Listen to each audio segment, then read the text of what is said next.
আসসালামু আলাইকুম, সবাইকে স্বাগত খাদিজা কিচেন উইথ ভিলেজ ফুডে। আজকে আমি রান্না করব চেলা মাছ। বাজার থেকে কিনে এনেছে রিহার আব্বা। চেলা মাছ বড় বড় সাইজের চেলা মাছ, আর এগুলো চেলা মাছ দিয়ে আজকে রেসিপি করব। আশা করি আজকের রেসিপিটা ভালো লাগবে, পুরোটা দেখবেন দয়া করে। রান্না করা পর্যন্ত ধৈর্য ধরে দেখবেন কিভাবে আমি আজকে চেলা মাছ রান্না করি। মাছগুলো কেটে কেটে ধুয়ে নিচ্ছি, ধোয়া শেষ। এবার রান্নার জন্য নিয়ে গেলাম। এখানে নিয়েছি সবজি, বাগুন, টমেটো, আর নিয়েছি কাঁচা লঙ্কা, পেঁয়াজ। এগুলোকে আমি ভালো করে কেটে নিব, টুকরো টুকরো করে কুচি কুচি করে নিব। যেহেতু মাছগুলো ছোট মাছ কিন্তু সাইজে বড় আছে, তার জন্য অল্প মোটা মোটাই রেখে দিব টমেটোগুলো। সবজি কাটা শেষ হয়ে গেল, এবার দিব কয়েকটা কাঁঠালের বিচি। কাঁঠালের সিজনে কাঁঠালের বিচি বাড়িতে আছে যদি দিয়ে দিই কয়েকটা, তাই ভাবলাম কাঁঠালের বিচি দিয়ে দিই। এবার সব কিছু একসঙ্গে নিয়ে নিয়েছি, মাছ, টমেটো, বেগুন কুচি, কাঁঠালের বিচি, কাঁচা লঙ্কা। এবার লবণ, হলুদ, লঙ্কা গুঁড়ো, হলুদ গুঁড়ো,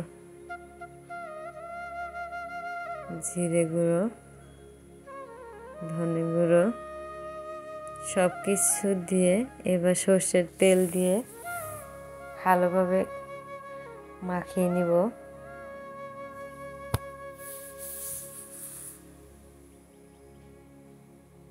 মাখিয়ে অল্প সময় চাপা দিয়ে রেখে দেব।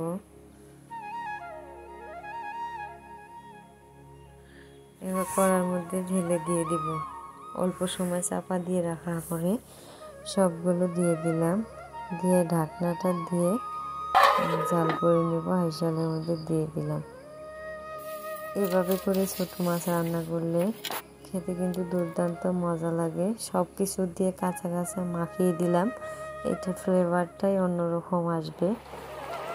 তাই এইরকমভাবে আমি সবসময় ছোটো মাছে রান্না করে থাকি, মাখিয়ে দিয়ে সব কিছু একসঙ্গে দিয়ে। আজকের রেসিপি রান্না শেষ হয়ে গেল। আপনাদের কাছে কেমন লাগলো অবশ্যই কমেন্ট করে জানাবেন। আর এবার আমি ঢেলে নিব একটা গামলার মধ্যে। রাতের বেলায় তো তাই ভালো কালার দেখা যাচ্ছে না, কালারটা কিন্তু দুর্দান্ত এসেছে, সেটা আমি বুঝতে পারছি। এবার নিয়ে থুয়ে দিলাম ডাইনিংয়ের উপর। অল্প সময় ঠান্ডা হওয়ার পরে তো খেতে এসে গেলাম। এবার আমি খাবো আর সবাইকে দিব। সবাই ক্যামেরার সামনে আসতে চায় না, তাই শুধু আমি খেয়ে দেখাই কীরকম হয়েছে।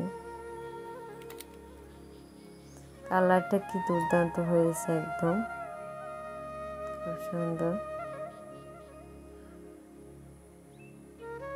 মাছটা যেটা সিদ্ধ হয়েছে না, বাসনা স্যান্টাই অন্যরকম, এটা নদীর মাছের স্যান্টাই অন্যরকম থাকে। কাঁঠালের বিচি একদম গলে গিয়েছে, কাঁঠালের বিচিগুলো খুব ভালো। আজকের রেসিপিটা কেমন লাগলো আশা করি আপনাদের কাছে দেখে ভালো লাগলো। যদি ভালো লেগে থাকে অবশ্যই লাইক, কমেন্ট, শেয়ার করে দিবেন, আর এভাবে আমার পাশে থাকবেন। আল্লাহ হাফেজ।